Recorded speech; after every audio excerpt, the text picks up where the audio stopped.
கேட்டுக்கொண்டு சகோதரர் முகமது செல்வம் உமரி ஃபைசி அவர்கள் கல்வி இல்லாமல் சீர்திருத்தம் இல்லை என்ற தலைப்பில் உரையாற்ற அழைக்கின்றேன். முகமது செல்வம்.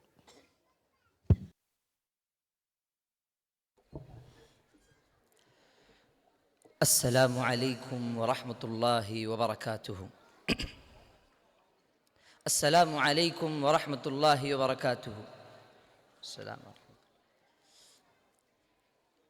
இன்னல் ஹம்தலில்லாஹ் நஹ்மதுஹு வ நஸ்தஈனுஹு வ நஸ்தக்ஃபிருஹு வ நு'மினு பிஹி வ நதவக்கலு அலைஹி வ நஊது பில்லாஹி மின் ஷுரூரி அன்ஃபுஸினா வ மின் ஸய்யிஆத்தி அஅமாலினா. من يهده الله فلا مضل له ومن يضلله فلا هادي له ونشهد أن لا إله إلا الله وحده لا شريك له ونشهد أن محمدا عبده ورسوله. أما بعد فقال الله تعالى في القرآن المجيد والفرقان الحميد بعد أعوذ بالله السميع العليم من الشيطان الرجيم. بسم الله الرحمن الرحيم. يا أيها الذين آمنوا اتقوا الله حق تقاته ولا تموتن إلا وأنتم مسلمون. يا أيها الناس اتقوا ربكم الذي خلقكم من نفس واحدة وخلق منها زوجها وبث منهما رجالا كثيرا ونساء واتقوا الله الذي تساءلون به والأرحام إن الله كان عليكم رقيبا. يا أيها الذين آمنوا اتقوا الله وقولوا قولا سديدا يصلح لكم أعمالكم ويغفر لكم ذنوبكم ومن يطع الله ورسوله فقد فاز فوزا عظيما. وقال النبي صلى الله عليه وسلم وشر الأمور محدثاتها وكل محدثة بدعة وكل بدعة ضلالة وفي رواية وكل ضلالة في النار. وقال أيضا فإن أصدق الحديث كتاب الله وخير الهدي هدي محمد صلى الله عليه وسلم.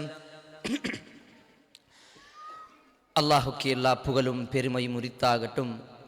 அந்த வல்ல ரஹ்மானின் சாந்தியும் சமாதானமும் அருளும் கிருபையும் நேசமும் பாசமும் அனைத்து தூதர்கள் மீதும், குறிப்பாக நமது உயிருக்கும் மேலானவர் கனிமணி நாயகம் முஹம்மது ரசூலுல்லாஹ் ஸல்லல்லாஹு அலைஹி வஸல்லம் அவர்கள் மீதும், அவர்களுடைய குடும்பத்தாரின் மீதும், அவர்களை பின்பற்றிய உத்தம சத்திய சஹாபாக்கள், தாபஈன்கள், இன்னும் இந்த இஸ்லாத்துக்காக தியாகம் செய்த அனைத்து இமாம்கள், சலஃப்கள், குறிப்பாக என்னுடைய இந்த உரையை கேட்டுக்கொண்டிருக்கக்கூடிய அனைவர்கள் மீதும் என்றென்றும் நிலவட்டமாக என்று கூறி என்னுடைய இந்த உரை நான் ஆரம்பம் செய்கிறேன். கண்ணியத்திற்குரியவர்களே, பெரியோர்களே, தாய்மார்களே, சிறுவர்களே, எனக்கு கொடுக்கப்பட்டுள்ள தலைப்பு கல்வி இல்லாமல் சீர்திருத்தம் இல்லை. கல்வி இல்லாமல் சீர்திருத்தம் இல்லை என்றால் என்ன அர்த்தம்? முதலாவது, கல்வி என்றாலே இன்றைய காலத்தில் இரண்டாக பிரிக்கிறார்கள். உலக கல்வி, மார்க்க கல்வி. உலக கல்வியில் மதரசாவுக்கு போகணும், மார்க்க கல்வியில் மதரசாவுக்கு போகணும், உலக கல்விக்கு ஸ்கூலு காலேஜுக்கு போகணும். அப்படிதான் இன்றைய காலகட்டத்தில் மக்களுடைய பார்வை இருக்கிறது. ஆனால் இஸ்லாத்தை பொறுத்தவரை அல்லாஹும் அவனுடைய தூதர் முஹம்மது ரசூலுல்லாஹ் ஸல்லல்லாஹு அலைஹி வஸல்லம் நமக்கு சொல்லிக் கொடுத்தது என்ன என்று சொன்னால், உலக கல்வியும் மார்க்க கல்வியும் வேறில்லை. நீங்கள் குர்ஆனை படித்து பாருங்கள், உங்களுக்கு நிறைய வசனங்கள் உலகம் சம்பந்தமாக, உலகத்தில் இருக்கக்கூடிய கல்வி சம்பந்தமாக அல்லாஹ் சுப்ஹானஹு வ தஆலா சொல்லுவார். சூரத்துல் காஷியாவுடைய கடைசி வசனம், ஒவ்வொரு ஜுமாவிலும் நாம் அந்த தொழுகையை கேட்கின்றோம். அஃபலா யன்துரூன இலல் இப்லி கைஃப குலிகத், நீங்கள் இந்த ஒட்டகத்தை பார்க்கவில்லையா, அல்லாஹ் அவனை எப்படி படைத்தான் அந்த ஒட்டகத்தை. வ இலஸ் ஸமாஇ கைஃப ருஃபிஅத், இந்த வானங்களை பார்க்கவில்லையா எப்படி அதை உயர்த்தி வைத்திருக்கிறான். வ இலல் ஜிபாலி கைஃப நுஸிபத், இந்த மலைகளை பார்க்கவில்லையா. அப்ப இந்த மாதிரி ஏகப்பட்ட வசனங்கள் உலகம் சம்பந்தமாகவும் இருக்கிறது. இன்னைக்கு அது வாட்டர் சைக்கிள் போல, இன்னைக்கு அதை தாயுடைய வயிற்று பிள்ளை எப்படி உருவாகும் சொல்லி இதெல்லாம் அவங்களுடைய சயின்ஸ் ரீதியாக அவங்களாகவே சொல்லியிருக்கிறார்கள். ஆனால் இதெல்லாம் குர்ஆனிலே 1400 வருடங்களுக்கு முன்பாக இறங்கிய வசனம், அல்லாஹுடைய வார்த்தை. அப்ப இஸ்லாம் உடைய பார்வையில் உலக கல்வி மார்க்க கல்வி இதை இரண்டும் பிரிக்கவில்லை. நமக்கு பயனுள்ள கல்வியும் பயன் தராத கல்விதான் அல்லாஹ் சுப்ஹானஹு வ தஆலாவும் அவனுடைய தூதரும் நமக்கு கற்றுக் கொடுத்திருக்கிறார்கள். அதனால்தான் அல்லாஹுடைய தூதர் நபிகள் நாயகம் ஸல்லல்லாஹு அலைஹி வஸல்லம் ஒரு துஆவை கேட்பார்கள். அல்லாஹும்ம இன்னி அஊது பிக மின் இல்மின் லா யன்ஃபஅ, பயன் தராத கல்வி, எனக்கு எந்த விதமான ஒரு ஃபாயிதா தராத ஒரு கல்வி, அது எனக்கு தேவையில்லை. யா அல்லாஹ் எனக்கு அதிலிருந்து பாதுகாப்பை கொடு, யா அல்லாஹ் எனக்கு அதிலிருந்து பாதுகாப்பை கொடு என்று அல்லாஹுடைய தூதர் கேட்டிருக்கிறார்கள். அப்ப கல்வி என்று சொன்னால் மார்க்க கல்வியோ உலக கல்வியோ இரண்டும் பிரிந்ததல்ல. இஸ்லாம் பொறுத்தவரை பயன் தராத கல்வி பயன் தரக்கூடிய கல்விதான். அப்ப இஸ்லாத்தில் வரக்கூடிய எல்லா கல்விகளும் நமக்கு பயனுள்ள கல்விகள் தான். குர்ஆனிலே இமாம் கஸாலி ரஹ்மத்துல்லாஹி அவர்கள் 500 வருடங்களுக்கு 500 ஹிஜ்ரியில் வாழ்ந்த ஒரு மிகப்பெரிய ஒரு மார்க்க அறிஞர். அவர் தன்னுடைய அஹ்யாவுல் உலூம் சொல்லக்கூடிய புத்தகத்தில் எழுதுகிறார், நான் இந்த குர்ஆனை படித்து பார்க்கும் பொழுது 500க்கும் மேற்பட்ட கல்விகள் சம்பந்தமாக அல்லாஹ் சுப்ஹானஹு வ தஆலா வசனத்தை இறக்குகின்றான். அப்ப அவருடைய காலத்தில் இந்த சயின்ஸ், இந்த டெக்னாலஜி இதெல்லாம் இல்லாத ஒரு காலத்தில் அந்த அளவுக்கு கல்வி அவர்கள் குர்ஆனிலே மட்டும் பார்த்தார்கள் என்று சொன்னால், இன்றைய காலத்தில் என்னென்னலாம் குர்ஆனை நிரூபிக்கக்கூடிய சயின்ஸுகள் டெக்னாலஜிகள் வந்து இருக்கிறது. அப்ப இதெல்லாம் குர்ஆனிலே முன்னதாகவே இருக்கிறது. இந்த சயின்ஸ் வந்து புதிதாக சொல்லவில்லை, குர்ஆனில் இருக்கக்கூடிய விஷயத்தை இந்த சயின்ஸ் ப்ரூஃப் பண்ணுது, இது உறுதிப்படுத்துது. அப்போ கல்வி மார்க்க கல்வி உலக கல்வி பிரிந்தது அல்ல. நமக்கு பயன் தராத கல்வி பயனுள்ள கல்விதான். அப்ப இரண்டாவது பாகம், கல்வி இல்லாமல் சீர்திருத்தம் இல்லை. சீர்திருத்தம் என்று சொன்னால் அரபியில் இஸ்லாஹ் என்று சொல்வார்கள். பொதுவாக இஸ்லாஹுக்கும் தாவத்துக்கும் நிறைய பேருக்கு வித்தியாசம் தெரியாமல் இருக்கலாம். நிறைய பேருக்கு இஸ்லாஹ் செய்யுங்க, அவங்களுக்கு தாவத்து செய்யுங்க அப்படின்னா என்ன அர்த்தம்? இஸ்லாஹ் என்று சொன்னால் முஸ்லிம்களை சரி செய்வதுதான், அவர்களுடைய ஒழுக்கத்தை சரிப்படுத்துவதற்காக உபதேசம் செய்வது, அதுதான் இஸ்லாஹ், அதுதான் சீர்திருத்தம். தாவத் என்று சொன்னால் அழைப்பு பண்ணி கொடுப்பது, இஸ்லாத்தை ஏற்றாத ஒரு நபருக்கு இந்த இஸ்லாத்தை பற்றி சொல்வது. இஸ்லாஹுக்கும் தாவத்துக்கும் இருக்கக்கூடிய வித்தியாசம் இதுதான். அப்ப நமக்கு குர்ஆனிலே அல்லாஹ் சுப்ஹானஹு வ தஆலா கற்றுக் கொடுத்த நிறைய கல்விகள் இருக்கிறது. இந்த கல்விகளை கொண்டுதான் நான் நம்மளுடைய வாழ்க்கையில் இந்த சீர்திருத்தை கடைபிடிக்க வேண்டும். வாருங்கள் முதலாவதிலிருந்து பார்ப்போம். அல்லாஹ் சுப்ஹானஹு வ தஆலா இந்த மனிதனை படிக்கும் பொழுது, இந்த மனித வர்க்கத்தை படிக்கும் பொழுது மலக்குமார்களிடம் கட்டளையிட்டான், நீங்கள் இந்த மனிதனை, நான் ஒரு மனிதனை ஹலீஃபாவை படிக்கப் போகின்றேன். வைது கால ரப்புக லில் மலாயிகத்தி இஸ்ஜுது, வைது கால, அந்த வசனத்தில் அல்லாஹ் சுப்ஹானஹு வ தஆலா சொல்லக்கூடிய வார்த்தை என்ன? நான் ஒரு ஹலீஃபாவை உருவாக்கப் போகின்றேன். அப்ப மலக்குமார்கள் என்ன சொன்னார்கள்? இந்த ரத்தத்தை சிந்தக்கூடிய, இந்த கொடூரமான கொலை செய்யக்கூடிய, இந்த மாதிரி அநியாயம் செய்யக்கூடிய ஒரு படிப்பையா நீ படைக்கிறாயா அல்லாஹ் என்று கேட்டவுடன் அல்லாஹ் சுப்ஹானஹு வ தஆலா அந்த வித்தியாசத்தை எப்படி காண்பித்தான்? கல்வி மூலமாக தான். இந்த சம்பவம் நமக்கு தெரியாமல் இருக்குமா? எத்தனை முறை நாம் கேட்டிருப்போம். அப்ப இதிலிருந்து வரக்கூடிய படிப்பினை என்ன? அல்லாஹ் ஆதம் அலைஹிஸ்ஸலாமை படைத்து நிறைய விஷயங்களை அவர்களுக்கு சொல்லியிருப்பான். ஆனால் இந்த ஒரு விஷயத்தை மட்டும்தான் குர்ஆனில் அல்லாஹ் ஏன் பதிவு செய்திருக்கிறான்? ஏன் குர்ஆனை படிக்கும் பொழுதெல்லாம் இந்த வசனம் நாம் அடிக்கடி படிக்கின்றோம்? இதிலிருந்து வரக்கூடிய படிப்பினை என்ன? இந்த குர்ஆன் ஒரு வரலாற்று புத்தகமா? பழைய காலத்தில் இருக்கக்கூடிய சம்பவத்தை சொல்வதற்கு இல்லை, அதிலிருந்து வரக்கூடிய சம்பவத்திலிருந்து படிப்பினை எடுப்பதற்காக தான். அப்ப கல்வியில்தான் உங்களுக்கு அல்லாஹ் சுப்ஹானஹு வ தஆலா ஒரு அந்தஸ்தை கொடுப்பான், ஒரு மரியாதையை கொடுப்பான். அப்ப அந்த இடத்தில் மலக்குமார்களுக்கும் மனிதர்களுக்கும் இருக்கக்கூடிய வித்தியாசத்தை அல்லாஹ் என்ன சொன்னான்? கல்விதான். உங்களுக்கு இந்த பெயர் தெரியும் என்று சொன்னால் சொல்லுங்கள். அதற்கு பிறகு ஆதம் அலைஹிஸ்ஸலாமுக்கு சொல்லி கொடுத்து வஅல்லம ஆதமல் அஸ்மாஅ குல்லஹா ثم عرضهم على الملائكة, மலக்குமார்களுடன் இந்த பொருள்கள்லாம் வைத்து இதை சொல்லுங்கப்பா. இதற்கு முன்னால் ஒரு படிப்பு இருந்தது, அவர்கள் இந்த மாதிரி கொலை செய்திருந்து இந்த மாதிரி அநியாயம் செய்திருந்தார்கள் என்று சொல்லுகிறீர்கள், ஆனால் இந்த பொருள்களுக்கு பெயர் சொல்லுங்கள். மலக்குமார்கள் சொல்ல முடியல. காலு சுப்ஹானக் லா இல்ம லனா, எங்களுக்கு அந்த கல்வி இல்லை. அப்ப அந்த கல்வி அல்லாஹ் சுப்ஹானஹு வ தஆலா மனிதர்களுக்கு கொடுத்திருக்கின்றான். அப்ப இந்த கல்வியால தான் மனிதர்களை அல்லாஹ் கண்ணியப்படுத்தியிருக்கிறான். இந்த ஒரு விஷயத்தை நாம் எப்போதும் மறந்துவிடக் கூடாது. அல்லாஹ் மனிதர்களை எதை கொண்டு கண்ணியப்படுத்தியிருக்கின்றான்? இந்த கல்வியை கொண்டுதான். அந்த கல்வி நமக்கு பயனுள்ளதாக இருக்கணும் என்றுதான் அல்லாஹ் சுப்ஹானஹு வ தஆலா அந்த ஒரு சம்பவத்தை இந்த குர்ஆனிலே சொல்லியிருக்கிறான். இரண்டாவதாக அல்லாஹ் சுப்ஹானஹு வ தஆலா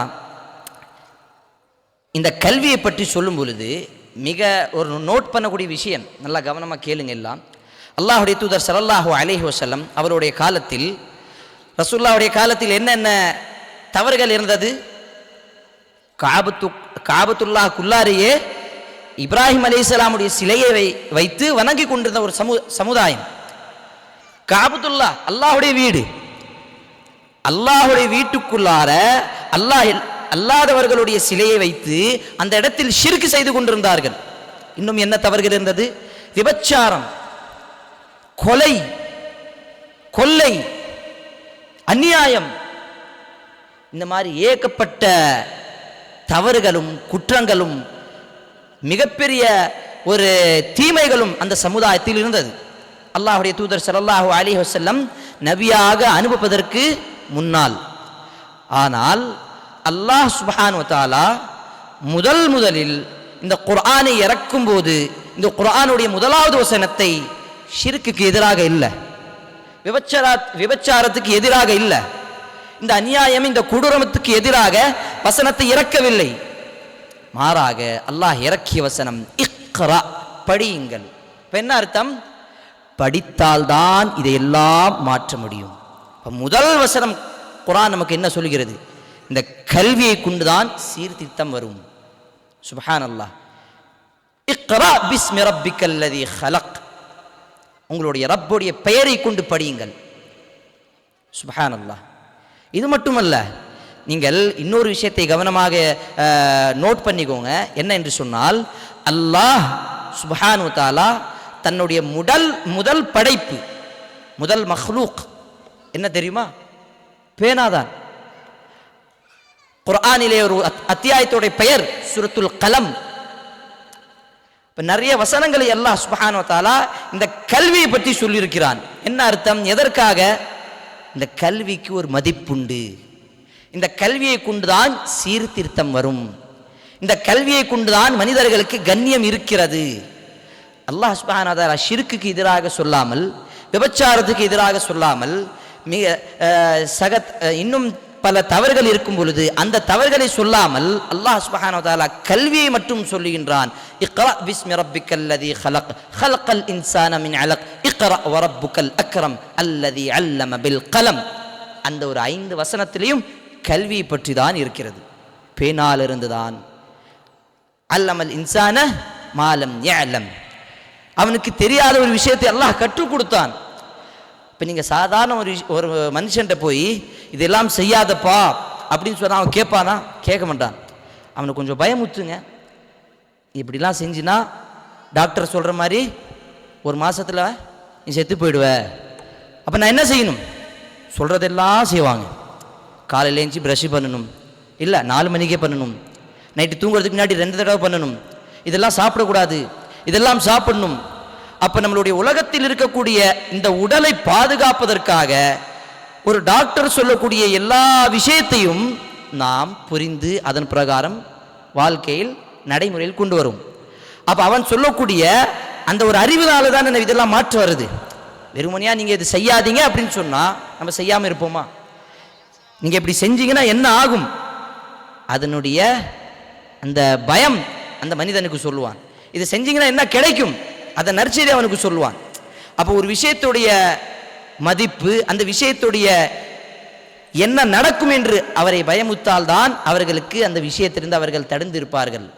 அதனால்தான் குர்ஆனிலே நீங்கள் பாருங்கள், அல்லாஹ் சுப்ஹானஹு வ தஆலா தன்னுடைய அடியார்களுக்கு உபதேசம் செய்யும் பொழுது ஒரு ட்ரிக்ஸ் வச்சிருக்கான். என்ன தெரியுமா? அத்தர்கீப் உத்தர்ஹீப்.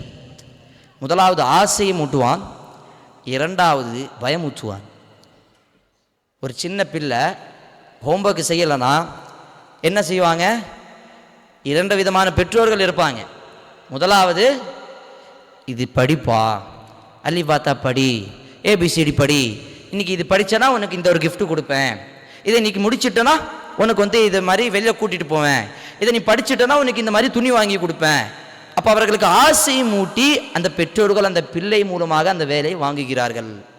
அந்த பிள்ளைகளுக்கு ஆசை அதிகமாக இருந்தால் அந்த பேச்சை கேட்டு அவர்கள் அந்த காரியத்தை செய்வார்கள்.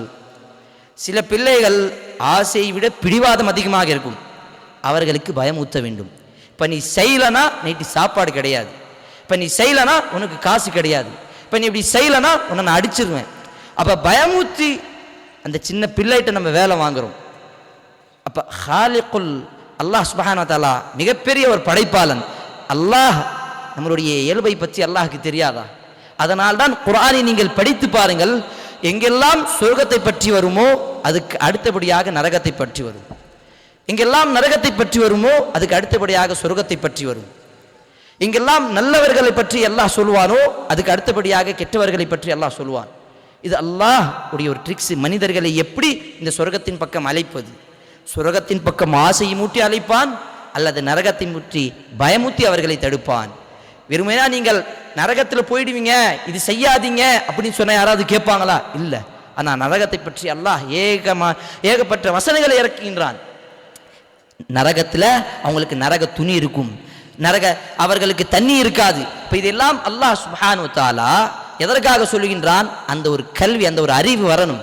இதை எச்சரிக்கையாக, இது செஞ்சால் உங்களுக்கு இது கிடைக்கும், இது செய்யலானா இது உங்களுக்கு கிடைக்காது. இப்போ இதெல்லாம் எதற்காக? ஒரு கல்வி ஒரு மனிதனிடம் வந்து விட்டால் அவனிடம் தானாக சீர்திருத்தம் வரும். அல்லாஹுடைய தூதர் ஸல்லல்லாஹு அலைஹி வஸல்லம் இந்த கல்வியை கொண்டுதான், இந்த குர்ஆனை கொண்டுதான் மனிதர்களுக்கு, அந்த வாழ்ந்த மக்களுக்கு உபதேசம் செய்தார்கள். இந்த குர்ஆனை கொண்டுதான், இந்த கல்வியை கொண்டுதான் சீர்திருத்தம் செய்தார்கள். அதனால தான் அல்லாஹ் சுப்ஹானஹு வ தஆலா சூரத்துல் முஜாதாவில் கூறுகின்றான், யர்ஃபஇல்லாஹு அல்லதீன ஆமனூ மின்கும், உங்களில் அல்லாஹ் சுப்ஹானஹு வ தஆலா யார் ஈமான் கொண்டார்களோ, யார் கல்வி உள்ளவர்களாக இருக்கிறார்களோ அவர்களுடைய தரஜாக்களை, அவர்களுடைய அந்தஸ்தை அல்லாஹ் உயர்த்துகின்றான். அப்ப அல்லாஹ் யாருடைய அந்தஸ்தை உயர்த்தி விட்டானோ அவனை யாராவது இழிவுபடுத்த முடியுமா? சுப்ஹானல்லாஹ். அப்ப அந்த கல்வி யாருக்கு அல்லாஹ் கொடுத்திருக்கிறான்? இந்த குர்ஆன் மூலமாக தான் நமக்கு அல்லாஹ் கொடுத்திருக்கிறான். இதை எப்பயாவது நாம் படித்து பார்த்திருக்கிறோமா? இப்ப இந்த குர்ஆனை எப்பயாவது நாம படிச்சு பார்த்திருக்கிறோமா? அல்லாஹ் எதை பற்றி சொல்லுகின்றான், எதற்காக இதெல்லாம் சொல்லுகின்றான், இந்த குர்ஆனில் என்ன அல்லாஹ் என்னை பற்றி பேசுகின்றான், கல்வியை பற்றி அல்லாஹ் என்ன சொல்லுகின்றான்? என்னைக்காவது இந்த குர்ஆனை ஃபஜ்ர் தொழுகைக்கு பிறகு வீட்டில் உட்கார்ந்து பிள்ளைகளோடு இந்த விளக்கத்தை இப்படி படியுங்கள், இந்த வசனத்தை படியுங்கள், இந்த சூறாவை எனக்கு ஒப்புயுங்கள், என்னைக்காவது நம்மளோட வீட்டில் இப்படி ஒரு மீட்டிங் நடந்திருக்குதா? உலக விஷயத்திற்காக, உலக கல்விக்காக, உலக சுகத்திற்காக நாம் எத்தனையோ கஷ்டங்களை படுகின்றோம், எத்தனையோ சிரமங்களை நாம் படுகின்றோம் இந்த பிள்ளைகளுக்காக. அதே பிள்ளை நம்ம காசு கொடுத்து ஃபீஸை ரொப்பி ஸ்கூலுக்கு போகாமல் ஒரு வாரம் அப்படியே லீவு போட்டு வீட்டிலே இருந்தால் என்ன நடக்கும்? வீட்டில் பிரச்சனை நடக்குமா நடக்காதா? காசு கொடுத்து படிக்க வச்சுட்டு இருக்கேன், வீட்டில் ஸ்கூல் போகாம என்ன பண்ணிட்டு இருக்க, கத்துவாங்களா இல்லையா? இன்னைக்காவது இதே பெற்றோர்கள் இன்னைக்கு ஃபஜர் தொழுவாம தூங்கிட்டு இருக்க, அவனை எழுப்பி விட்டியா இல்லையான்னு கத்துற எத்தனை பெற்றோர்கள் இன்று இருக்கிறார்கள் என்று கேள்வி கேளுங்கள். கண்ணியத்திற்குரியவர்களே, பெரியோர்களே, நாம் உலக கல்விக்கு தான் அதிகமான அந்தஸ்தையும் அதற்கான ஒரு மதிப்பையும் கொடுக்கின்றோம். ஆனால் அல்லாஹ் சொல்கின்றான், இந்த இஸ்லாம் இருக்கக்கூடிய இந்த பயனுள்ள கல்வியை அல்லாஹ் அந்த கல்விக்கு தான் என்ன கொடுப்பான், அந்த அந்தஸ்தை கொடுப்பான். அப்ப அல்லாஹ் சுப்ஹானஹு வ தஆலா அந்த வசனத்தில் சொல்லக்கூடிய வார்த்தை என்ன, யர்ஃபஇல்லாஹு அல்லதீன ஆமனூ மின்கும், உங்களில் ஈமான் கொண்டவர்கள் அவர்களுக்கும் அல்லாஹ் அந்த உயர்ந்த அந்தஸ்தை கொடுப்பான். யார் கல்வி உள்ளவர்களாக, உலுல் இல்ம், யாருக்கு அல்லாஹ் கல்வியை கொடுத்து விட்டானோ அவர்களுக்கும் இந்த ஒரு அந்தஸ்தை கொடுப்பான். அப்ப நம்ம இன்னைக்கு பார்த்தோம், சிறிய சிறிய பிள்ளைகள் எல்லாம் குர்ஆனை படிச்சாங்க, துஆவை ஓதுனாங்க, நம்மை ஆர்வம் ஊட்டுவதற்காக நல்ல சின்ன பயானர்களாக சொன்னாங்க. எனக்கு தெரிஞ்சு இந்த ஜமாத் ஆரம்பித்ததுக்கு பிறகுதான் ஜாமியத்துல் ஃபிர்தௌசி ஆரம்பித்தது. இன்னைக்கு நம்ம இந்த கல்வியில் இருக்கக்கூடிய அந்த ஒரு மதிப்பை தெரிஞ்சு ஒரு மதர்சாவோ அல்லது பிள்ளைகளை ஹாஃபிஸாக உருவாக்கக்கூடிய எத்தனை பிள்ளைகள் நாம் இந்த மாதிரி உருவாக்கி இருக்கிறோம்? யாராவது இருக்காங்களா? இந்த ஜமாத்து ஆரம்பித்து 31 வருஷம் நடக்குது, 31வது மாநாடு நடக்குது. இங்கே எல்லாம் எத்தனை பேர்கள் ஹாஃபிஸாகவும் இமாமாகவும் அல்லது மார்க்க அறிஞர் ஒரு ஆலிமாகவும் இருக்கிறார்கள்? தன்னுடைய வீட்டில் யோசிச்சு பாருங்க. நம்மளுடைய பிள்ளையோட இலக்கு நம்ம என்ன வச்சிருக்கோம்? இன்ஜினியர் ஆக்கணும், டாக்டர் ஆக்கணும், நல்லா சம்பாதிக்கணும், பார்த்தா எல்லாம் சலாம் சொல்லணும். அந்த மாதிரி ஒரு கண்ணியம் தான் நம்மளுடைய பிள்ளைகளுக்கு கற்றுக் கொடுக்கிறோம். ஆனால் கல்வி எப்படிப்பட்ட ஒரு கல்வி? இந்த மார்க்க கல்வி பற்றி, இந்த குர்ஆனுடைய கல்வியை பற்றி என்னைக்காவது நாம் சிந்தித்து பார்த்திருக்கிறோமா? என்னைக்காவது இந்த குர்ஆன் நம்மளுடைய பிள்ளைக்கு படிக்க வரவில்லையே, ஏன் என்னால கூட படிக்க முடியலையே அப்படின்னு என்னைக்காவது நாம் கவலைப்பட்டிருக்கிறோமா? இங்கே இருக்கிற அத்துணை பேரிடம் நான் ஒரு கேள்வியை கேட்கின்றேன். கல்வி இல்லாமல் சீர்திருத்தம் இல்லை என்று ஒரு தலைப்பை வைத்திருக்கிறீர்கள். ஆனால் இங்கே எத்தனை பேருக்கு மார்க்க கல்வி, குர்ஆனுடைய கல்வி? நான் சொல்வது 10 சூறாக்கள் அல்ல, ஒரு வசனம் ஆயத்துல் குர்சி தஜ்வீதோடு அழகாக நல்ல முறையில் படிக்க தெரியும். எத்தனை பேருக்கு இங்கே தெரியும்? சுப்ஹானல்லாஹ். இப்படிப்பட்ட இருக்கக்கூடிய ஒரு நிலைமையில் அல்லாஹ் எப்படி சீர்திருத்தத்தை கொண்டு வருவான்? இந்த மாதிரி ஒரு நிலைமையில் நாம் அல்லாஹ்வுடைய அருளை எதிர்பார்க்கின்றோமா? நமக்கு வீடியோக்குள்ள பார்த்தா அழுவ வருது. இப்போ பலஸ்தீனுடைய வீடியோ பார்த்தோம், இந்த இஸ்ராயலுடைய போரில் அந்த வீடியோ பார்த்தோம், நமக்கு தண்ணீர் வருது. இந்த மாதிரி அநியாயமா அவர்களை கொலை செய்யப்படுகிறார்களே, அவர்களெல்லாம் ஷஹீதாக்கப்படுகிறார்களே. இன்னைக்காவது எனக்கு குர்ஆனை படிக்க வரலையே, இந்த மார்க்க கல்வி பற்றி எனக்கு ஒரு சின்ன விஷயம் கூட தெரியலையே. நோன்பு எப்படி வைக்கணும்னா இமாமுக்கு கால், இந்த சட்டம் என்னன்னா அப்பதான் ஆலிமுக்கு கால். தினதோறும் நமக்கு நடக்கக்கூடிய ஒரு சிறிய சிறிய சட்டம் நமக்கு தெரியாது. ஆனால் இங்கிலீஷ்ல ஏதாவது தப்புனா முன்னாடி இருக்கவங்க சிரிப்பாங்க. அப்படிப்பட்ட ஒரு நிலைமையில் இருக்கிறது. இப்ப எதுவும் இல்லை, சாரின்னு வார்த்தை இங்கிலீஷ்ல சூரின்னு படிச்சுட்டா சின்ன பிள்ளை இருக்கக்கூடாது, அதுவும் சிரிக்கும். என்னம்மா இவருக்கு இங்கிலீஷ் கூட தெரியாது, சாரிய சூரியன் படிக்கிறாருன்னு சிரிப்பாங்களா இல்லையா? அல்லாஹ் இறக்கிய இந்த குர்ஆனை இந்த மனித சமுதாயத்துக்காக அருளப்பட்ட இந்த அருட்குடை ஹுதல்லில் முத்தகீன், இந்த குர்ஆனை அல்லாஹ் இந்த உம்மத்துல் முஸ்லிமாக்காக முஹம்மது ரசூலுல்லாஹ் இந்த சமுதாயத்திற்காக இறக்கியிருக்கானே. என்னைக்காவது இந்த குர்ஆனை படித்து பார்த்து அல்லாஹ் என்னிடம் என்ன பேச வருகிறான்? வல்லாஹு யுரீது அன் யதூப அலைக்கும், அல்லாஹ் உங்களிடம் நீங்கள் அவனிடம் மீற வர வேண்டும் என்று எதிர்பார்க்கின்றான். என்னைக்காவது படித்து பார்த்திருக்கிறோமா?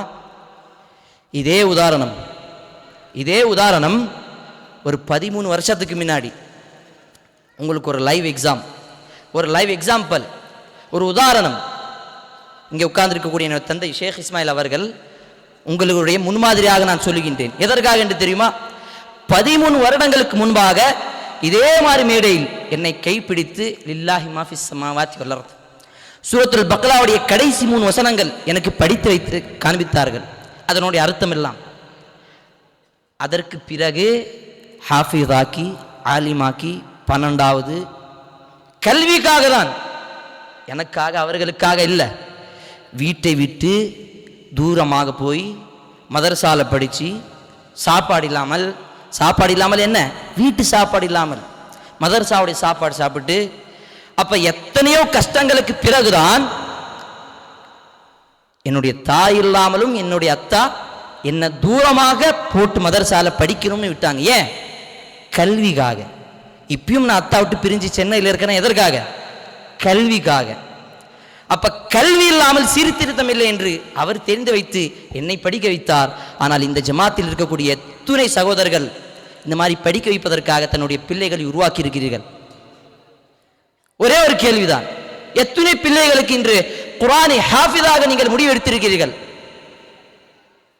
அப்ப கல்வி இல்லாமல் சீர்திருத்தம் இல்லை என்று தலைப்பு மட்டும் வைத்தால் போதாது, அதன் பிரகாரம் முயற்சி எடுக்க வேண்டும். நம்ம எத்தனை பேருக்கு ஆயத்துல் குர்சி தெரியாது, குர்ஆனை ஓத தெரியாது, ஹதீஸ் படிக்க தெரியாது, தினதோறும் இருக்கக்கூடிய ஒரு சட்டங்கள் தெரியாது. ஆனால் நமக்கு அல்லாஹ்வுடைய ரஹ்மத் வேணும், அல்லாஹ்வுடைய அருள் வேணும், அல்லாஹ்வுடைய ரஹ்மத் வேணும். இப்ப சொல்லக்கூடிய உதாரணம் எதற்காக என்று தெரியுமா? இதுக்கும் ஒரு ஆதாரம். சூரத்து துஹாவில் அல்லாஹ் கூறுகின்றான், வஅம்மா பினிஅமத்தி ரப்பிக ஃபஹத்திஸ். அல்லாஹ் உங்களுக்கு கொடுக்கப்பட்ட அந்த அருட்கொடை, என்னுடைய தந்தை என்னுடைய அருட்கொடை தானே, அதற்காக தான் நான் சொன்னேன். ஃபஹத்திஸ், அதை மக்களுக்கு எடுத்துக்காட்டு சொல்லுங்கள். இப்ப கண்ணியமிக்க சகோதரர்களே, பெரியோர்களே, தாய்மார்களே, இந்த கல்வி இல்லாமல் சீர்திருத்தம் என்று இல்லை என்று நமக்கு தெரிந்து இந்த ஒரு விஷயத்தில் நாம் எந்த அளவுக்கு முயற்சி எடுக்கின்றோம்? எத்தனை பிள்ளைகளை இந்த குர்ஆனை படிப்பதற்காக நாம் முன் வருகிறோம்? நமக்கே குர்ஆன் படிக்க தெரியாது, நமக்கே இந்த குர்ஆனுடைய வசனங்கள் சூரத்துல் ஃபாத்திஹா படிக்க தெரியாது. ஒரு நாள் இமாம் வரலனா ஃபஜ்ர் தொழு யார் தொழுவான்னு தெரியாம இருக்கிறோம். அந்த மாதிரி நிலைமையெல்லாம் இன்றைய காலத்தில் இருக்கின்றோம். அப்ப இப்படிப்பட்ட ஒரு காலத்தில், இப்படிப்பட்ட ஒரு சூழ்நிலையில் அல்லாஹ்வுடைய அருள் எப்படி நம் மீது வரும்? அல்லாஹ் சூரத்துர் ராத் 13வது அத்தியாயத்தில் கூறுகின்றான், இன்னல்லாஹ லா யுகய்யிரு மா பிகௌமின் ஹத்தா யுகய்யிரு மா பிஅன்ஃபுஸிஹிம். அல்லாஹ் சுப்ஹானஹு வ தஆலா ஒரு சமுதாயத்தை மாற்ற மாட்டான், ஒரு சமுதாயத்தையுடைய நிலைமையை அல்லாஹ் மாற்றிவிட மாட்டான். எதுவரை? அவர்களையே மாற்றாதவரை. நீங்கள் முயற்சி எடுத்து முன்வரவில்லை என்று சொன்னால், நீங்கள் இந்த குர்ஆனை படிப்பதற்கும் இந்த மார்க்க கல்வி கற்றுக்கொள்வதற்கும் முன்வரவில்லை என்று சொன்னால், அல்லாஹ் உங்களுடைய நிலைமையை மாற்ற மாட்டான். அல்லாஹ்வுடைய ரஹ்மத் வரும் என்று நாம் தான் எதிர்பார்த்து கொண்டிருக்கிறோம், ஆனால் முயற்சி எதுவும் இல்லை. அப்ப கல்வி எந்த அளவுக்கு மிக முக்கியமானது என்று தெரியுமா? சுஃபியான் சௌரி ரஹ்மத்துல்லாஹி அவர்கள் சொல்லுகிறார்கள், இந்த பஅதல் ஃபராயித், இந்த கடமையான விஷயத்துக்கு பிறகு அஃதல் சிறந்தது எது தெரியுமா? தலபுல் இல்ம், கல்வியை தேடுவதுதான். அதனால் தான் அல்லாஹ்வுடைய தூதர் இப்னே மாஜால வரக்கூடிய ஹதீஸ் என்ன? அல்லாஹ்வுடைய தூதர் ஸல்லல்லாஹு அலைஹி வஸல்லம் சொன்னார்கள், தலபுல் இல்மி ஃபரீதத்துன் அலா குல்லி முஸ்லிம் வ முஸ்லிமத்தின். ஒவ்வொரு முஸ்லிமான ஆணுக்கும் பெண் மீது கடமை என்ன? கல்வியை தேட வேண்டும். அந்த ஹதீஸ்ல கூட நீங்க பாருங்க, அல்லாஹ்வுடைய தூதர் எல்லாமே ஆலிமாக இருக்க வேண்டும், எல்லாமே ஹாஃபிஸாக இருக்க வேண்டும், எல்லாமே எல்லா மார்க்கத்துடைய சட்டங்களை தெரிந்து வைத்திருக்க வேண்டும் என்று சொல்லவில்லை. தலபுல் இல்ம், கல்வியுடைய தேடுதல் இருக்க வேண்டும். கல்வியை தேடுவதற்கு முன் வர வேண்டும், அதற்கான முயற்சி எடுக்க வேண்டும். எத்தனை பேர் இன்னைக்கு நாம இந்த குர்ஆனை படிப்பதற்காகவோ மார்க்க கல்வி படிப்பதற்காகவோ முன் வந்திருக்கிறோம்? இன்னைக்கு ஸ்கூல்களை விட குறைவாக தான் மதரசாக்களும் பள்ளிவாசல்களும் இருக்கிறது. அந்த பள்ளிவாசல்களுடைய வரக்கூடிய நன்மைகள் நம்ம எல்லோருக்கும் தெரியும். பள்ளிவாசல்ல தொழுது இந்த குர்ஆனை படிப்பதனுடைய நன்மை நம்ம எல்லோருக்கும் தெரியும். ஆனால் அந்த அளவுக்கு நன்மையை அல்லாஹ் சுப்ஹானஹு வ தஆலா தருவான் என்று அந்த எதிர்பார்ப்போடு, அந்த ஒரு நியத்தோடு எத்தனை பெற்றோர்கள் தன்னுடைய பிள்ளைகளுக்கு இந்த குர்ஆனை படிப்பதற்காகவோ இந்த கல்வியை படிப்பதற்காகவோ மதரசாக்கும் மஸ்ஜிதுகளுக்கும் அனுப்பி வைத்திருக்கிறீர்கள். ஸ்கூலுக்கு போவதற்கும் காலேஜ் போவதற்கும் யூனிவர்சிட்டி போவதற்கும் நாம் எந்த அளவுக்கு முயற்சி எடுக்கின்றோமோ, எந்த அளவுக்கு நாம் கஷ்டப்படுகிறோமோ, எந்த அளவுக்கு அதற்கான இரத்தத்தையும் வேர்வையும் சிந்துகின்றோமோ, மதரசாக்கள் குர்ஆனுடைய படிப்பு, குர்ஆனுடைய கல்வி, குர்ஆனுடைய அறிவு, இந்த இஸ்லாத்துடைய மார்க்கத்தை பற்றி இருக்கக்கூடிய அந்த அறிவை பற்றி எத்தனை முறை நாம் இதற்காக முன் வந்திருக்கிறோம். இன்னைக்கு எத்தனை மீட்டிங்கள் நடக்குது நம்மள, பிஸ்னஸ் மீட்டிங், ஜமாத் மீட்டிங், எத்தனை மீட்டிங் நடக்குது. என்னைக்காவது நம்மளுடைய வீட்டில் உட்கார்ந்து பிள்ளைகளுடைய எதிர்காலத்திற்காக அவர்களுடைய வாழ்க்கையில் ஒரு சீர்திருத்தம் வருவதற்காக உட்கார்ந்து இந்த வசனத்தை படித்தாயா? இந்த வசனத்தில் வரக்கூடிய ஒரு மிக முக்கியமான ஒரு விஷயம் உனக்கு சொல்லட்டுமா?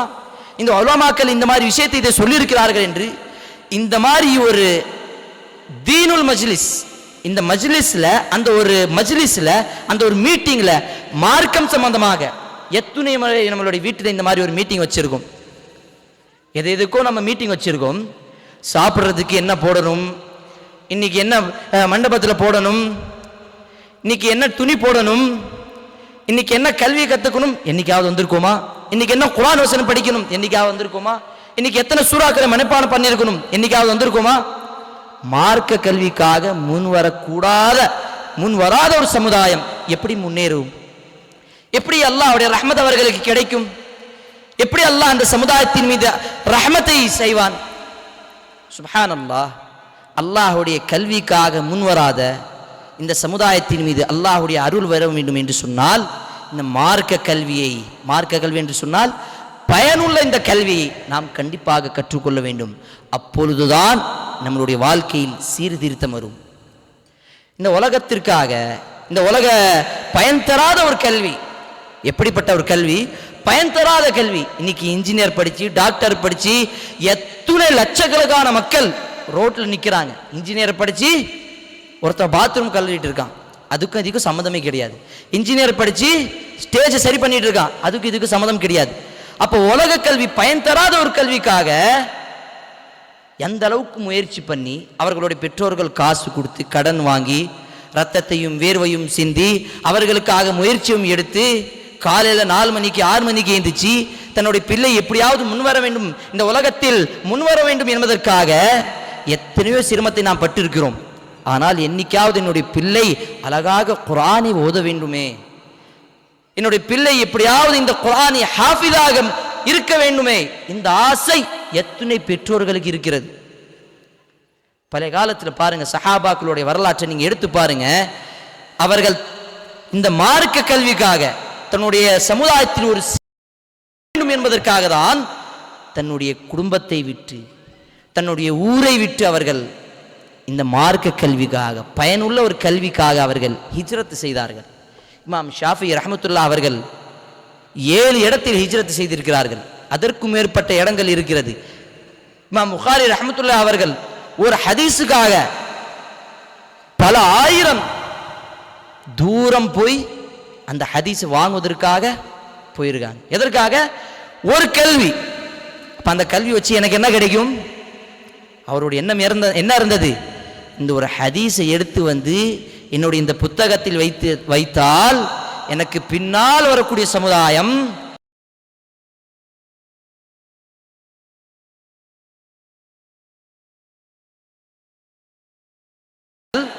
அந்த எண்ணத்தோடு தான் அவர்கள் அதற்காக முன் வந்தார்கள். ஆனால் இன்று நம்முடைய நிலைமை என்ன? பிள்ளைகளுக்கு இன்ஜினியர் டாக்டர் உலக கல்வி படிப்பதற்கு பயன் தராத கல்விக்காக எத்தனையோ சிரமங்களை நாம் பட்டு எதுவுமே கிடைக்கல. ஆனால் இன்னைக்கு பல மஸ்ஜிதுகள்ல ஒரு நல்ல ஹாஃபிஸ் தேவை, ஒரு நல்ல இமாமு தேவை, ஒரு நல்ல ஆலிம் தேவை, ஒரு நல்ல பேச்சாளர் தேவைப்படுதா இல்லையா? எத்தனையோ குரூப்புகள் அப்படி இருக்குது.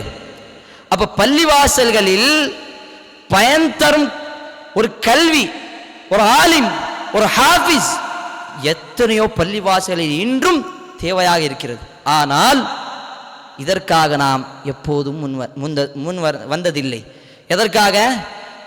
மஸ்ஜிதில் போனால் அங்கே என்னப்பா சம்பளம் கிடைக்கும், பள்ளிவாசலில் போனால் அங்கே என்னப்பா நமக்கு வருமானம் இருக்கும், ஆலிம் ஆயிட்டா மக்கள்லாம் மதிக்க மாட்டாங்க, அதுக்கப்புறம் நீ எப்படி முன்னேறுவ? அப்ப மக்களுடைய பார்வை இன்ற காலத்தில் எப்படி ஆகிவிட்டது? ஆலிம்னா அவங்களுக்கு உலக கல்வி எதுவும் இருக்காது. ஆலிம் அப்படின்னா இங்கிலீஷே பேச தெரியாது அப்படின்னு மக்கள் நினைச்சிட்டு இருக்காங்க. ஆனா அப்படியா? இஸ்லாத்துடைய இந்த வரலாற்றை எடுத்து பாருங்கள். சொல்லக்கூடிய இந்த சயின்ஸ் அன்றைய காலத்தில் நம்மளுடைய முஸ்லிம்கள் ஜாபிர் பின் ஹையாம் அல் ஜாபராவை உருவாக்கினார்கள். ஏரோப்ளேன் உருவாக்கினவர் அப்பாஸ் இப்னு முஃபாரிஸ் என்று சொல்லக்கூடிய ஒரு முஸ்லிம் தான். முதலில் இந்த மெடிக்கல் துறையில் அதிகமாக பேசப்படக்கூடிய நம்மளுடைய முஸ்லிம்கள் தான் இருந்தார்கள். அப்ப முஸ்லிம்கள் தான் இதெல்லாம் உருவாக்கினார்கள். அப்ப அவர்கள் ஆலிம் இல்லை என்று சொல்லுவார்களா? அப்படி அல்ல. அவர்கள் ஒரு இடத்தில் ஆலிமாகவும் இருந்தார்கள். இப்னே ரஷீத், இப்னே ஹசம் ரஹிமுல்லாஹ் அலி இவர்கள் எல்லாம் ஆலிமாக இருந்து ஒரு ஸ்காலராகவும் இருந்தாங்க. ஒரு உலக கல்வியில் மிகப்பெரிய ஒரு ஸ்காலராக இருந்தாங்க, ஒரு விஞ்ஞானமாக இருந்தார்கள். அப்ப இதெல்லாம் எதற்காக நான் சொல்றேன் தெரியுமா? மார்க்க கல்வி, பயன் தரும் கல்வியை கற்றுவிட்டால் நம்மளுடைய உலகத்திலும் நாளை மறுமையிலும் நமக்கு என்ன கிடைக்கும்? வெற்றியும் கிடைக்கும். இந்த உலகத்தில் நம்மளுடைய சீர்திருத்தக்கு ஒரு தாவா, ஒரு இஸ்லாம், அதற்கு நம்மளுடைய கல்வி இல்லாமல் நீங்க எப்படி தாவா செய்வீங்க? ஒரு சீர்திருத்தமுக்கு நீங்க கல்வி இல்லாமல் எப்படி நீங்க சீர்திருத்தம் செய்வீர்கள்? அதற்காக தான் இந்த குர்ஆனை இறக்கி இந்த கல்வி அல்லாஹ் கொடுத்து விட்டான். இந்த மனித சமுதாயத்திற்கு இந்த குர்ஆனை ஒரு அறிவாக, ஒரு கல்வியாக, அல்லாஹ்வுடைய நிஅமத்தாக, ஒரு ரஹ்மத்தாக அல்லாஹ் இறக்கினான். முஸ்லிம் மக்கள் இதை படித்து விட்டு, இதை ஓதிவிட்டு அல்லாஹ்வுடைய அருளை அவர்கள் பெற வேண்டும். இதை கொண்டுதான் அவர்கள் சீர்திருத்தை கடைபிடிக்க வேண்டும். கண்ணியத்திற்குரியவர்களே, பெரியோர்களே, இன்று நாம் நம்மளுடைய பிள்ளைகளுடைய எதிர்காலத்திற்காக எத்துணை கஷ்டங்களை பட்டுவிட்டும் நாளை மறுமையிலே என்ன நடக்கும் என்று தெரியுமா? சூரத்துல் அஹ்ஸாப்ல வரக்கூடிய வசனம், அல்லாஹ் சுப்ஹானஹு வ தஆலா மக்கள் எல்லாம் விசாரிக்கும் பொழுது ஒரு சிறுவன் வருவான். ஒரு சிறுவன் வந்து என்ன சொல்வான் என்று தெரியுமா? யா அல்லாஹ், என்னுடைய இறைவனே, என்னுடைய ரப்பே, என்னுடைய இந்த பெற்றோர்கள் தான் எனக்கு உன்னை பற்றி எந்த ஒரு அறிவும் சொல்லவில்லை, இந்த இஸ்லாத்தை பற்றி ஒன்றும் எனக்கு கற்றுக் கொடுக்கவில்லை, இந்த குர்ஆன் ஹதீஸை பற்றி எனக்கு எந்த விதமான அறிவும் கொடுக்கவில்லை. இப்படிப்பட்ட ஒரு கோரிக்கை உங்களுடைய பிள்ளைகள் நாளை மறுமையில் அல்லாஹ்விடம் வைப்பார்கள். காலு ரப்பனா அத்தஅனா சாதத்தனா வ குபராஅனா ஃபஅதல்லூன ஸபீலா. இவர்கள் தான் எங்களுடைய பெற்றோர்கள், பெரியோர்கள், எங்களை பராமரித்தவர்கள். இவர்கள்தான், இவர்களுடைய காரணத்தினால்தான் நாங்கள் இன்று தவறான வழியில வந்து விட்டோம். இன்று நாம் நரகத்தில் இருக்கிறோம் என்று சொன்னால் என்னுடைய பெற்றோர்கள், என்னுடைய பொறுப்பாளர்கள் தான், என்னுடைய வளர்த்தவர்கள் தான் இதற்கு பொறுப்பு என்று நம்மளுடைய பிள்ளைகள் நாளை மறுமையில் சொல்வார்கள். இந்த பிள்ளைகளுக்காக தான் இந்த உலகத்தில் நீங்கள் இரத்தத்தையும் வேர்வையும் சிந்தி அவர்களுக்கு கடனையும் வாங்கி ஹய்யா அலஸ் ஸலா ஹய்யா அலல் ஃபலா என்று பாங்கு சத்தம் கேட்ட பிறகும் தொழுகைக்கு போகாமல் இந்த உலகத்துடைய காசை சம்பாதிப்பதற்காக நாம் ஓடுகின்றோம். எதற்காக? பிள்ளைக்கு ஃபீஸ் கட்டணும், பிள்ளைகள் சாப்பிட வேண்டும், மனைவி மக்களுக்கு வீட்டில் இருக்க வேண்டும். வீடு தேவை, சாப்பாடு தேவை, உணவு தேவை, ஆடை தேவை, இதெல்லாம் தேவை. அதற்கு காசு தேவை. காசுக்காக ஹய்யா அலஸ் ஸலாஹ் சொல்லக்கூடிய அல்லாஹ்வுடைய அந்த சத்தத்தையும் நாங்கள் மறந்துவிட்டு இந்த உலகத்துக்காக வந்து விட்டோம். இந்த உலக ஆசாபாசத்திற்காக, இந்த உலகத்தில் இருக்கக்கூடிய இந்த அற்பமான சுகத்திற்காக, இந்த பிள்ளைகளுக்காக நாம் கஷ்டத்தை பட்டு நாளை மறுமையிலே இதே பிள்ளைகள் நாளை மறுமையிலே அல்லாஹ்விடம் சொல்வார்கள், யா அல்லாஹ், என்னுடைய பெற்றோர்கள் எனக்கு எந்த விதமான அறிவும் கொடுக்கவில்லை. ரப்பனா ஆதிஹிம் திஃபைன் மினல் அஸாப். அவர்களுக்கு இரட்டான டபுள் மடங்கு அவர்களுக்கு வேதனையும் தண்டனையும் கொடு என்று உங்களுடைய பிள்ளைகள் நாளை மறுமையிலே சொல்வார்கள். எதற்காக? நீங்கள் அவர்களுக்கு குர்ஆனை பற்றி எதுவும் கற்றுக் கொடுக்கவில்லை, ஹதீஸ்களை பற்றி தெரிய வைக்கவில்லை, இந்த மார்க்க கல்வி பற்றி அவர்களுக்கு எதுவும் சொல்லவில்லை என்று சொன்னால் நாளை மறுமையிலே இதே பிள்ளைகள் உங்களுக்கு எதிராக அவர்கள் சொல்வார்கள். நம்மளுடைய நிலைமை என்ன இருக்கும்? அந்த நேரத்தில் நாம் என்ன பதில் சொல்லுவோம்?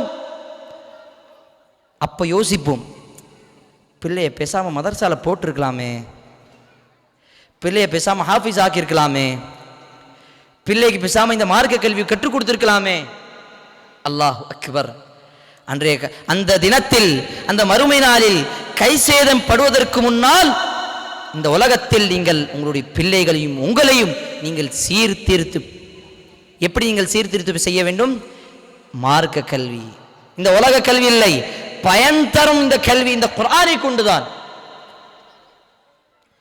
அப்ப அல்லாஹ் உங்களுக்கு கொடுத்த இந்த உயிரை உங்களுக்கு கடைசி மூச்சு வரை நீங்கள் என்ன செய்ய வேண்டும்? இந்த உலகத்தில் இந்த சமுதாயத்திற்கு சீர்திருத்தம் செய்ய வேண்டும் என்று சொன்னால் கண்டிப்பாக கல்வியை நாம் கற்றுக்கொள்ள வேண்டும். கல்வி இல்லை என்று சொன்னால் எதுவும் கிடையாது. கல்வி இல்லை என்று சொன்னால் நமக்கு வெற்றியும் கிடையாது. கல்வி இல்லை என்று சொன்னால் மனிதர்களையே மதிக்க மாட்டார்கள். அப்படிப்பட்ட ஒரு காலம் இன்றைய காலத்தில் நாம் பார்க்கலாம். யாருக்கு கல்வி இருக்குதோ அவரை தான் நம்ம என்ன செய்வோம்? கண்ணியம் கொடுப்போம். அப்ப கல்வி இல்லாத மனிதனை மனிதர்களும் நேசிப்பதில்லை, அல்லாஹும் நேசிப்பதில்லை. அதனால் தான் அல்லாஹ்வுடைய தூதர் சொன்னார்கள், ஸலபுல் இல்ம். என்ன அர்த்தம்? இந்த கல்வியை தேடுவது ஒவ்வொரு முஸ்லிமின் மீதும் கடமையா என்று சொன்னார்கள். இப்ப இன்றிலிருந்து நாம் ஒரு உறுதிமொழி எடுக்க வேண்டும். என்ன தெரியுமா? இதற்கு அப்புறம் என்னுடைய வாழ்நாள் முழுவதும் என்னுடைய வீட்டில் தினதோறும் அல்லது 2 நாட்களுக்கு ஒரு முறையாவது இந்த குர்ஆனை படிப்பதற்கு ஒரு தஃப்சீர், ஒரு மீட்டிங், உலமாக்களுடைய மஜ்லிஸ்ல உட்கார்ந்து இந்த மாதிரி மார்க்க கல்வியை, நமக்கு பயன் தரும் இந்த கல்வியை நாம் கற்றுக்கொள்வோம். நாம் கற்றுக்கொண்டால்தான் நமக்கு ஒரு பயம் வரும். அதனால் தான் அல்லாஹ்வுடைய தூதர் ஸல்லல்லாஹு அலைஹி வஸல்லம் சொன்னார்கள், ஒரு ஆலிம், ஆலிம் என்றால் என்ன? மார்க்க கல்வியை தெரிந்தவன். மார்க்க கல்வி தெரிந்தவன் யார்? அல்லாஹ் சூரத்துல் ஃபாத்திரில் கூறுகின்றான், இன்னமா யக்ஷல்லாஹ மின் இபாதிஹில் உலமா. அல்லாஹ்வை பயந்தவன் தான் ஆலிம். சூரத்துல் பக்ராவில் அல்லாஹ் கூறுகின்றான், வத்தகுல்லாஹ், அல்லாஹ்வை பயந்து கொள்ளுங்கள், வ யுஅல்லிமுக்குமுல்லாஹ், அல்லாஹ் உங்களுக்கு கல்வியை கொடுப்பான். அப்ப கல்வியை கற்றுக்கொள்வதற்காக இறையச்சம் வேண்டும். இறையச்சம் இல்லாமல், பயன் தராத கல்வி இல்லாமல் அந்த கல்வி சீர்திருத்தம் செய்ய முடியாது. இறையச்சம் வேணும். இன்னும் நீங்கள் இன்றைய காலத்தில் எத்தனை இமாம்களையும் ஆலிம்களையும் பார்த்திருக்கலாம். அவர்கள் வெறுமனும் பேருக்காக ஆலிமும் இமாமாக இருப்பார்கள். அவருடைய வாழ்க்கையில் அதை நடைமுறையில் இருக்காது. அது அல்ல ஆலிம். இன்னமா யக்ஷல்லாஹ், அல்லாஹ்வை பயந்து கொண்டவன், அல்லாஹ்வை அஞ்சு கொண்டவன், அவன்தான் ஆலிம். அலா இன் அவ்லியா அல்லாஹ், அல்லாஹ்வுடைய நேசர்கள் யார்? லா ஹவுஃபுன் அலைஹிம் வலா ஹும் யஹ்ஸனூன், அவர்களுக்கு எந்த விதமான பயமும் இருக்காது, கவலையும் இருக்காது. அடுத்த வசனம் என்ன? அல்லதீன ஆமனு வ கானூ யத்தகூன், அவர்கள் ஈமான் கொண்ட மக்களாகவும் அல்லாஹ்வை பயந்த மக்களாகவும் இருப்பார்கள். அப்ப ஆலிம், அல்லாஹ்வுடைய நேசர் என்று வலி என்று சொன்னால் அவனிடம் கண்டிப்பாக அல்லாஹ்வுடைய பயம் வேண்டும். பயம் என்றால்தான் அந்த கல்வி வரும் என்று அல்லாஹ்வுடைய தூதர் சொன்னார்கள். வத்தகுல்லாஹ் வ யுஅல்லிமுக்குமுல்லாஹ், பயந்து கொள்ளுங்கள், அல்லாஹ் உங்களுக்கு கல்வியை கற்றுக் கொடுப்பான். கல்விதான் நம்மளுடைய உள்ளத்தில், நம்மளுடைய வாழ்க்கையில், இந்த சமுதாயத்தில் ஒரு மாற்றத்தை கொண்டு வரும். அல்லாஹ்வுடைய தூதர் நபிகள் நாயகம் முஹம்மது ரசூலுல்லாஹ் ஸல்லல்லாஹு அலைஹி வஸல்லம் அதனால் தான் எந்த ஒரு ஹதீஸை சொன்னாலும் உடனடியாக சஹாபாக்களிடம் சொல்வார்கள், இந்த ஒரு விஷயத்தை அந்த சஹாபிக்கு சொல்லிவிடுங்கள், இந்த ஒரு விஷயத்தை இங்கே இல்லாத மனிதருக்கு சொல்லிவிடுங்கள். பல்லிகு அன்னி வலவ் ஆயா, உங்களுக்கு தெரிந்த ஒரு விஷயம். சூரத்துல் இக்லாஸ் தெரியாதா நமக்கு? சூரத்துல் இக்லாஸ் தெரியாதா நமக்கு? ஃபாத்திஹா தெரியாதா நமக்கு? எத்தனை பேருக்கு இந்த சூரத்துல் ஃபாத்திஹாவுடைய அர்த்தத்தை அந்த மக்களுக்கு சொல்லிக் கொண்டிருக்கிறோம்? எத்தனை முறை சூரத்துல் இக்லாஸுடைய இந்த அர்த்தத்தை இஸ்லாம் தெரியாத மக்களுக்கு நாம் சொல்லி இருக்கிறோம்? அப்ப கண்ணியத்திற்குரியவர்களே, பெரியவர்களே, சொல்லக்கூடிய விஷயம் என்ன? இந்த குர்ஆனை கண்டிப்பாக படிக்க வேண்டும். ஏன்? இதுதான் அல்லாஹ்வுடைய வார்த்தை, இதுதான் நமக்கு அருளப்பட்ட குர்ஆன், இதுதான் கல்வி. இதை கொண்டுதான் நம்மளுடைய வாழ்க்கையில் சீர்திருத்தம் வரும். சீர்திருத்தம் வருவதற்காக சஹாபாக்களுடைய வரலாற்றை எடுத்து பாருங்கள். சஹாபாக்கள், அபூ ஹுரைரா ரலியல்லாஹு அன்ஹு அவர்கள் இந்த கல்வியுடைய தேடுதலுக்காக, இந்த கல்வியுடைய தேடுதல் எப்படிப்பட்ட தேடுதல் என்று தெரியுமா? பசி பட்டினியோடு இருந்தார்கள். 3 நாட்களாக சாப்பிடாமல் இருந்த சஹாபி வயிற்றில் கல்ல கயிறுல கட்டி நடந்து போறாங்க. எதற்காக? அவர்களுக்கு அஸ்ஹாபு சுஃபா யார் என்று தெரியுமா? மஸ்ஜிது நபிவிலே அல்லாஹ்வுடைய தூதர் ஸல்லல்லாஹு அலைஹி வஸல்லம் ஒரு ஜமாத்தை, ஒரு இளைஞர்களுடைய ஒரு கூட்டத்தை அல்லாஹ்வுடைய தூதர் உருவாக்கினார்கள். அந்த கூட்டம் அல்லாஹ்வுடைய கல்வியை கற்றுக்கொள்வதற்காக, இந்த குர்ஆனையும் இந்த ஹதீஸையும் கற்றுக்கொள்வதற்காக அவர்கள் தினமும் காலையிலும் மாலையிலும் அல்லாஹ்வுடைய தூதரோடு இந்த கல்வியை கற்றுக்கொள்வார்கள். ஏன்? அல்லாஹ்வுடைய தூதர் அதற்கப்புறம் என்ன செய்தார்கள் என்று தெரியுமா? இந்த கல்வியை கற்றுக்கொண்ட இந்த சஹாபாக்களை அல்லாஹ்வுடைய தூதர் ஒவ்வொரு இடத்திலும் அனுப்பினார்கள். மதீனாவிலே அல்லாஹ்வுடைய தூதர் மக்காவிலே இருக்கும் பொழுது அப்துல்லாஹ் இப்னு மதுஊன் இன்னும் 2 சஹாபாக்களை அல்லாஹ்வுடைய தூதர் முஸ்அப் பின் உமைர் ரலியல்லாஹு அன்ஹு, இந்த 2 சஹாபாக்களையும் அல்லாஹ்வுடைய தூதர் ஸல்லல்லாஹு அலைஹி வஸல்லம் மதீனாவிற்கு அனுப்புகிறார்கள். எதற்காக? என்னிடம் கற்றுக்கொண்ட இந்த கல்வியை இந்த மக்களிடம் சீர்திருத்தம் செய்வதற்காக. அந்த மக்களிடம் போய் இந்த சீர்திருத்தத்தை செய்யுங்கள். எதை கொண்டு? நான் உங்களுக்கு கொடுத்த இந்த கல்வியை கொண்டு. அல்லாஹ்வுடைய தூதர் ஸல்லல்லாஹு அலைஹி வஸல்லம் அவர்களுடைய மரணத்திற்கு பிறகு சஹாபாக்களுடைய வரலாற்றை எடுத்து பாருங்கள். ஒவ்வொரு சஹாபியும் ஒவ்வொரு நாட்டுக்கு போனாங்க. ஒவ்வொரு சஹாபியும் ஒவ்வொரு நாட்டுக்கு போயிட்டாங்க. அப்துல்லாஹ் பின் அம்ர் பின் ஆஸ் ஆப்பிரிக்கா போயிட்டாங்க. அப்துல்லாஹ் பின் அப்பாஸ் கூஃபா போயிட்டாங்க. அனஸ் பின் மாலிக் அவங்க ஒரு இடத்துக்கு, முஆவியா அவங்க ஒரு இடத்துக்கு. அப்போ ஒவ்வொரு சஹாபியும் ஒவ்வொரு இடத்துக்கு போய் இந்த கல்வியை மக்களிடம் கொண்டு சேர்த்தார்கள். எதற்காக? இந்த சீர்திருத்தத்துக்காக தான். இப்போ கண்ணியத்திற்குரியவர்களே, பெரியோர்களே, இந்த சீர்திருத்தம் என்பது நம்முடைய வாழ்க்கையில் வர வேண்டும். அல்லாஹ்வுடைய ரஹ்மத் நம் மீது வர வேண்டும், அல்லாஹ்வுடைய அருள் நம் மீது வர வேண்டும் என்று சொன்னால் நாம் என்ன செய்ய வேண்டும்? கண்டிப்பாக இந்த கல்வியை கற்றுக்கொள்ள வேண்டும். இந்த கல்வி யாரிடம் நாம் கற்றுக்கொள்வோம்? உலமாக்களோடு. யாருக்கு இந்த குர்ஆனுடைய ஹதீஸையும் விளக்கம் தெரியுமோ, அல்லாஹ்வுடைய தூதர் சொன்ன அந்த வழிகாட்டலில் யார் ஒரு ஆலிமாக இருக்கிறார்களோ அவரிடம்தான் நாம் கல்வியை கற்றுக்கொள்ள வேண்டும். அப்பொழுதுதான் நம்மளுடைய வாழ்க்கையில் சீர்திருத்தம் வரும். இப்போ கண்ணியத்திற்குரியவர்களே, பெரியோர்களே, தாய்மார்களே, நம்மளுடைய பிள்ளைகளை நாம் ஒரு ஹாஃபிஸாக, ஒரு ஆலிமாக, ஒரு மார்க்க கல்வி தெரிந்த ஒரு பிள்ளையாக, ஒரு இளைஞராக நாம் உருவாக்குவோம்.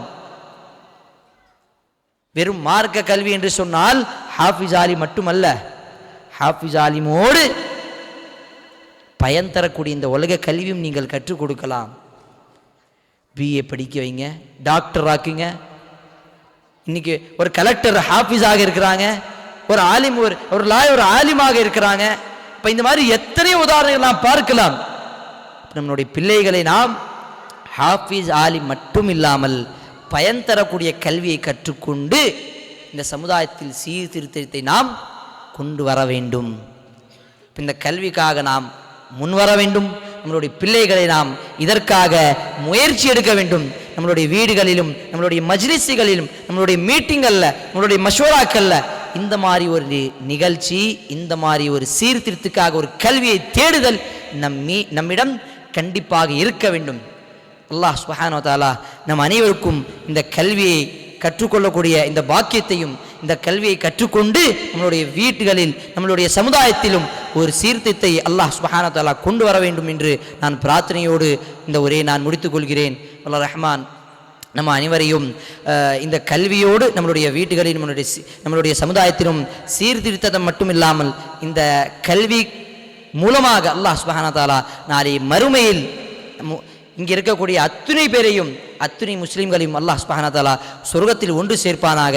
அல்லாஹ் ரப்புல் ஆலமீன் நம் அனைவருடைய பாவத்தையும் மன்னிப்பானாக.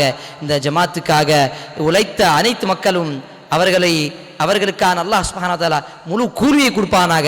எனக்கு இந்த வாய்ப்பை கொடுத்த இந்த ஜமாத் மக்களுக்கும், இந்த சகோதரர்களுக்கும் என்னுடைய இந்த நன்றியை சொல்லி இந்த உரையை நான் முடித்துக் கொள்கிறேன். வகூலு கௌலி ஹாதா வஸ்தக்ஃபிருல்லாஹ லி வ லக்கும் வ லிஸாஇல் முஸ்லிமீன் மின் குல்லி தம்பின் ஃபஸ்தக்ஃபிரூஹு இன்னஹு வல் கஃபூருர் ரஹீம். அஸ்ஸலாமு அலைக்கும் வ ரஹ்மத்துல்லாஹி வ பரகாத்துஹு. அல்ஹம்துலில்லாஹ், ரொம்ப அழகான முறையில் கல்வியை தேடிக்கொள்ளும் அவசியமும் இன்னும் அதனுடைய மகத்துவமும் பற்றி சகோதரர் செல்வம் அவர்கள் தன்னையே ஒரு முன்வாரணமாக ஆக்கி நமக்கு எடுத்து சொன்னார்கள். சகோதரர் செல்வம் அவர்கள் 10th வரைக்கும் கிறிஸ்டன்ட் ஆங்கில பள்ளி பள்ளிப்பாடாவில் படித்தவர் தான்.